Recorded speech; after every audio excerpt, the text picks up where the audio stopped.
Oke, bismillah, alhamdulillah, wassalatu wassalamu ala rasulillah, wa ala alihi wa sahbihi wa mawala amma ba'd. Oke, perhatikan semuanya. Nah, kita lanjutkan pembahasan tentang beriman kepada para rasul. Ya, ini sangat penting sekali, ini bagian dari rukun iman yang keberapa? Hah? Keempat. Nah, sebelumnya kita telah membahas tentang risalah. Ya. Nah, kemudian sekarang kita masuk kepada pembahasan makna beriman kepada para rasul. Nah, ini maknanya ya, sudah kita tulis bahwasanya meyakini atau mempercayai bahwa Allah itu mengutus kepada setiap umat itu seorang rasul, seorang utusan. Ya. Untuk menyampaikan apa? Apa risalahnya? Untuk menyampaikan risalah, yang isi risalahnya adalah agar umat manusia beribadah kepada Allah Subhanahu wa taala. Dan kadang Allah mengutus tidak hanya seorang rasul saja, tapi kadang dikuatkan seorang rasul itu dengan rasul yang lain. Seperti siapa contohnya? Hah? Nabi Musa dan Khidir, Nabi Harun.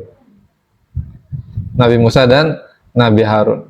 Ya, diutus oleh Allah Subhanahu wa taala kepada siapa? Kepada Firaun. Dan Nabi Musa berdoa kepada Allah agar ya dakwah Nabi Musa ini dikuatkan oleh Nabi Harun. Waj'alni waziran min ahli Haruna akhi. Jadi jadikanlah untukku ya seorang pendamping yang mendampingiku di dalam misi dakwah ini, menyampaikan agama Allah Subhanahu wa taala. Ya. Yaitu saudaraku Harun, kata Nabi Musa. Jadi ada para nabi, para rasul yang hidupnya sejaman, tetapi syariat mereka berbeda-beda. Ya. Kalau Nabi Musa, Nabi Harun ini sama. Kalau Nabi Musa, kemudian Nabi Khidir, ini berbeda. Ya, Nabi Musa lebih mulia mana? Nabi Musa apa Nabi Khidir? Nabi Musa. Meskipun dari sisi histori cerita, Nabi Musa belajar kepada Nabi Khidir, tetapi ini bukan menunjukkan bahwa Nabi Khidir itu lebih mulia dari Nabi Musa. Hanya saja Allah ingin memberikan pelajaran kepada Nabi Musa bahwa di muka bumi ini ada orang yang memiliki keunggulan dan kelebihan daripada Nabi Musa. Ya. Sehingga Allah Subhanahu wa taala memerintahkan Nabi Musa untuk belajar kepada Nabi Khidir alaihissalam. Tapi tetap yang lebih mulia adalah Nabi Musa. Karena Nabi Musa masuk ke dalam apa? Wasbir kama sabara ulul azmi minar rusul. Bersabarlah engkau wahai Muhammad seperti sabarnya ulul azmi, para rasul yang disebut digelari ulul azmi. Siapa mereka? Siapa? Ibrahim, Nuh, Musa, Isa, dan Nabi Muhammad Sallallahu Alaihi Wasallam. Nabi Musa masuk ke dalam ulul azmi minar rusul. Nah, ini maknanya ya, harus diingat dan dipahami. Kemudian yang kedua, para nabi, para rasul, ya, mereka memiliki sifat-sifat yang mulia, yaitu mereka adalah orang-orang yang jujur. Nah, ini penting ya. Jadi para nabi itu adalah orang yang jujur. Seperti Nabi Muhammad SAW dikenal sebagai orang apa? Yang jujur, sangat jujur dan dapat dipercaya. Jadi sebelum Nabi Muhammad SAW mendakwahkan la ilaha illallah kepada penduduk Mekah, orang-orang Quraisy di sana, ya, Nabi Muhammad telah dikenal terlebih dahulu sebagai apa? Al-Amin, orang yang jujur yang dapat dipercaya. Subhanallah. Ya. Jadi ini sifat para nabi, para rasul. Kemudian amanah itu dapat dipercaya. Kemudian bertakwa. Ya, jadi para nabi, para rasul itu adalah orang yang paling bertakwa kepada Allah Subhanahu wa taala. Kemudian para nabi dan para rasul itu mereka tabligh, menyampaikan apa yang diperintahkan oleh Allah Subhanahu wa taala. Jadi mereka menyampaikan risalah dari Allah Subhanahu wa taala tanpa mengurangi, tanpa menambahi dan tidak menyembunyikan. Ya. Maka ini kita harus pahami. Oleh karenanya, kalau kita memahami hal ini bahwa para nabi, para rasul, khususnya Nabi Muhammad SAW, ya, rasul yang terakhir yang diutus kepada umat manusia, yang kita ikuti risalahnya, syariatnya. Nah, kalau kita memahami hal ini bahwa Nabi kita Muhammad SAW telah sempurna menyampaikan risalah agama Allah Subhanahu wa taala. Nabi tidak menyembunyikan sesuatu apapun, Nabi tidak menambahi sesuatu apapun, dan Nabi tidak mengurangi sesuatu apapun. Jadi apa yang memasukkan kita ke surga sudah dijelaskan oleh Nabi, dan apa yang bisa menjerumuskan kita ke neraka sudah dijelaskan oleh Nabi Shallallahu Alaihi Wasallam. Nah, kalau kita memahami hal ini, maka tidak ada lagi pintu-pintu yang namanya apa? Kebid'ahan. Bid'ah itu adalah perkara yang diada-adakan di dalam masalah agama atau ibadah. Jadi ini menutup pintu kreasi di dalam masalah ibadah. Jadi ketika seseorang meyakini, mempercayai bahwa para nabi, para rasul itu telah menyampaikan risalah Allah SWT dengan sempurna, maka itu sudah tinggal mengikuti saja apa yang disampaikan oleh para nabi, para rasul, khususnya Nabi Muhammad Shallallahu Alaihi Wasallam.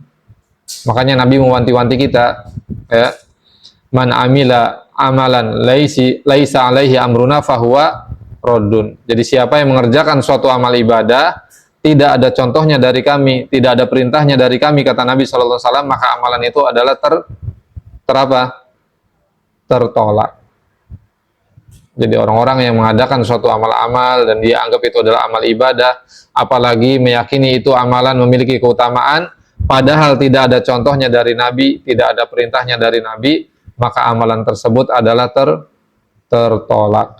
Waliyadzubillah. Lalu gimana? Kalian sering dapati nggak? Yang penting kan ini baik. Yang penting kan niatnya baik. Gimana tanggapannya? Hah? Sering nggak ngedapati orang yang seperti itu? Hah? Ada orang dia korupsi ratusan juta, kemudian disumbangkan ke masjid. Kira-kira diterima nggak? Dia niatnya baik korupsi supaya uangnya bisa untuk membangun masjid. Benar nggak? Hah? Atau dia mengamalkan suatu amal ibadah, niatnya baik, ya. Sholat tarawih misalkan 10 menit 23 rakaat selesai dengan cara ekspres. Niatnya baik, ikhlas untuk Allah. Nah, ini bisa dibenarkan nggak? Tidak bisa. Ya. Jadi suatu ibadah harus mengikuti contoh dari Nabi Shallallahu Alaihi Wasallam.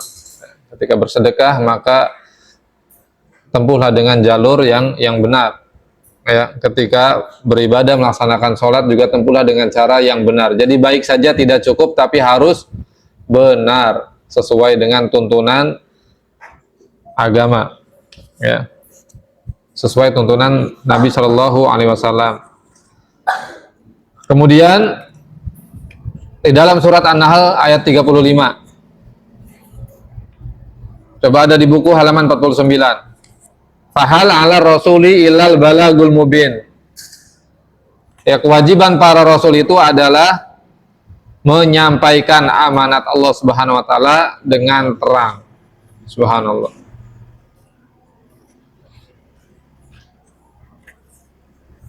Jadi tugas para nabi, para rasul adalah menyampaikan risalah Allah Subhanahu wa taala dengan sejelas-jelasnya.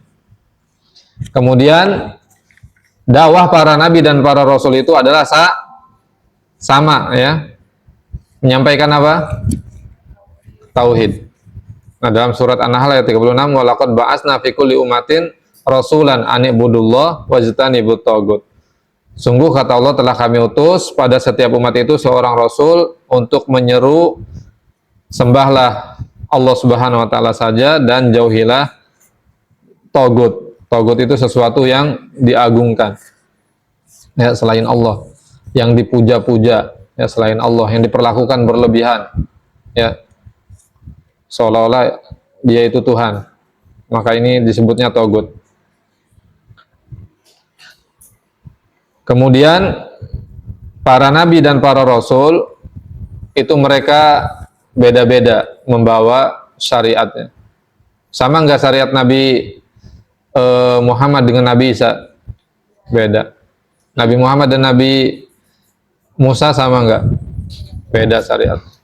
Apa yang kalian ketahui dari syariat Nabi Musa?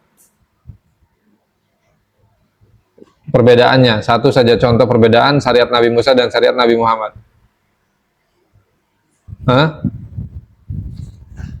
Nggak ada yang tahu? Di antara contohnya adalah perbedaannya, syariat Nabi Musa, orang-orang kalau ingin bertaubat, maka dia harus membunuh dirinya sendiri. Kalau umat Nabi Muhammad, kalau mau bertobat bagaimana? Tinggal langsung bertobat saja. Menangis di hadapan Allah. Berazam dengan tekad yang kuat, tidak ingin mengulangi lagi, ada penyesalan. Ya, kalau ada kaitannya dengan hak orang lain, dikembalikan hak itu atau minta maaf. Tapi kalau syariat Nabi Musa, orang kalau mau bertobat dia harus membunuh dirinya sendiri atau saling bunuh antara orang-orang yang berdosa. Sebagaimana Allah berfirman di dalam surat Al-Baqarah, wa idh qala Musa liqaumihi, apa itu? Ya qaumi innakum dzalamtum anfusakum bittikhadikumul ijla fatubu ila bari'ikum faqtulu anfusakum dzalikum khairul lakum inda bari'ikum fataba 'alaikum innahu huwat tawwabur rahim. Jadi ketika Nabi Musa berkata kepada kaumnya, wahai kaumku, kalian telah berbuat zalim, berbuat dosa besar. Kalian telah menjadikan anak sapi itu sebagai Tuhan. Ya. Maka bertaubatlah kepada Allah Subhanahu wa taala dengan cara apa? Bunuhlah diri kalian sendiri. Jadi mereka berkumpul di suatu tempat, kemudian mereka saling bunuh di situ. Masing-masing orang memegang pisau atau pedang, kemudian saling bunuh. Tetapi setelah itu dia apa? Dibangkitkan lagi oleh Allah Subhanahu wa taala, dihidupkan lagi. Tapi sakit nggak? Bunuh. Meskipun nanti dihidupin lagi, tapi kan ngeri sekali. Coba kalau syariat Nabi Musa ada di syariat Nabi Muhammad gimana? Kebayang nggak? Waliyadzubillah. Makanya alhamdulillah. Terus juga gonimah. Tahu gonimah nggak? Apa itu gonimah? Harta rampasan perang. Kalau para nabi, para rasul dahulu, mereka perang, kemudian mendapat harta rampasan, maka harta rampasannya ini tidak boleh dibagi. Tetapi dikumpulkan jadi satu, kemudian ditaruh di atas bukit atau gunung yang tinggi, kemudian dibiarkan, maka akan ada api dari langit yang menyambar. Hangus. Tapi kemudian ketika datang ya, Nabi Muhammad SAW, Allah merubah syariat itu, kemudian Allah membolehkan umat Nabi Muhammad untuk memanfaatkan ghanimah, harta rampasan perang, bahkan dibagi-bagi. Ya. Dan Nabi SAW memiliki bagian dari situ. Ya, di antaranya juga menikahi dua wanita, kakak adik. Syariat sebelum Nabi Muhammad itu masih boleh. Ya, ada kakak adik, itu boleh dinikahi dua-duanya langsung. Tapi pas datang syariat Nabi Muhammad maka tidak boleh. Kalau zaman sekarang Nabi Muhammad, alhamdulillah semua itu dibersihkan oleh Allah Subhanahu wa taala, dirapikan. Makanya syariat Nabi Muhammad ini syariat yang sempurna. Tidak ada syariat. Makanya Nabi Muhammad kan penutup, menyempurnakan syariat-syariat yang ada sebelumnya. Ya. Maka kita tidak perlu lagi kemudian mempelajari ini itu udah sudah ada sumbernya. Dalam Islam ini semuanya komplit lengkap. Al yauma akmaltu lakum dinakum wa atmamtu alaikum nikmati wa raditu lakumul islam madina. Pada hari ini ya telah aku sempurnakan untuk kalian agama kalian, dan telah aku sempurnakan nikmatku untuk kalian, dan aku ridho, kata Allah, Islam sebagai agama kalian. Jadi Islam ini agama yang sangat komplit, semua aturannya ya. Kalau masalah ke WC saja diatur, ya kan? Masalah kalian cebok itu diatur, apalagi masalah-masalah yang lebih besar dari itu, masalah rumah tangga, masalah bernegara, dan seterusnya. Ya. Jadi selalu merujuk kepada agama Islam. Ini Masya Allah ya, luar biasa. Oke, terakhir, nah ini poin penting beriman kepada para nabi dan rasul. Yang pertama, beriman secara global kepada seluruh para nabi, para rasul. Jumlahnya sangat banyak sekali ya. 100.000 lebih, 143.000 kalau nabi. Kalau rasul itu 311 atau 300 sekian lah ya. Jadi banyak. Dan yang kita ketahui hanya berapa? 25. Kata Allah, minhum man qasasna alaik wa minhum man lam naqsus alaik. Di antara mereka ada yang kami kisahkan kepadamu wahai Muhammad, dan ada di antara mereka yang tidak kami kisahkan kepadamu. Adam, Idris, Nuh, Hud, Soleh, Ibrahim, Lut, Ismail, Ishak, Yakub, terus Yusuf, terus Ayub, Syuaib, Musa, Harun, siapa lagi? Zulkifli, Daud, Sulaiman, terus Harun sudah tadi ya. Ilyasa, terus siapa lagi? Zakaria, Yahya, Isa, Muhammad. Nah, harus tahu itu nama-nama yang disebutkan oleh Allah di dalam Al-Quran. Kemudian yang kedua, kita beriman bahwa apa tadi? Risalah yang mereka bawa itu adalah benar ya, dari Allah Subhanahu wa taala. Jadi bukan mengada-ngada mereka. Jadi mereka, apa yang mereka sampaikan itu adalah risalah dari Allah Subhanahu wa taala. Kemudian membenarkan setiap berita yang mereka sampaikan kepada kita. Seperti yang disampaikan oleh Nabi sallallahu alaihi wasallam ya, mengenai nanti fenomena di akhir zaman akan terjadi begini-begini. Ya, Sungai Efrat, tahu nggak? Mengering kata Nabi, dan nanti akan muncul di sana gunung emas. Manusia pada berebut di sana. Ya, mereka saling bunuh satu sama lain untuk demi mendapatkan emas itu. Ya, ada 100 orang yang datang ke sana untuk mendapatkan emas, dan hanya satu kata Nabi yang akan berhasil. Dan setiap 100 orang ini, setiap orangnya berkata, yang satu itu adalah aku. Jadi 1 berbanding 99 yang berhasil satu saja. Tapi masing-masing orang yang datang ke sana menyangka dirinya lah nanti yang berhasil lolos. Dan sekarang sudah ada ya berita-beritanya, Sungai Efrat mengering, dan kabarnya sudah nampak emas-emas dari Efrat itu. Orang pada berebutan sekarang. Sudah ada beritanya. Tapi Allah alam itu benar atau tidak. Tapi beritanya cukup viral. Kalian kalau nanti pulang pegang gadget, coba cari.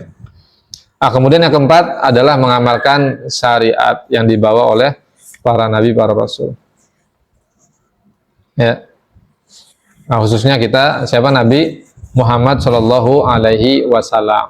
Jadi cukup kita mencukupkan diri dengan risalah yang dibawa oleh Nabi Muhammad Shallallahu Alaihi Wasallam. Ya, tidak perlu kemudian kita belum mempelajari Injil, mempelajari Taurat, ini tidak boleh. Ya, kecuali untuk tujuan berdakwah, ya, berdiskusi atau membantah mereka. Tapi kalau mempelajari, ini tidak boleh. Seperti Nabi SAW pernah marah kepada siapa? Umar bin Khattab, ya, yang membaca Taurat, membaca kitab Taurat. Kemudian ditegur oleh Nabi SAW dengan teguran yang sangat keras sekali. Kata Nabi Muhammad SAW, laukana Musa hayan ma wasi'ahu illa tibai. Kalau sekiranya Musa itu hidup di zaman sekarang, maka tidak ada pilihan lain bagi Nabi Musa selain wajib baginya mengikuti syariatku, kata Nabi Muhammad Sallallahu Alaihi Wasallam. Tidakkah cukup Al-Quran bagimu wahai Umar, kata Nabi Shallallahu Alaihi Wasallam.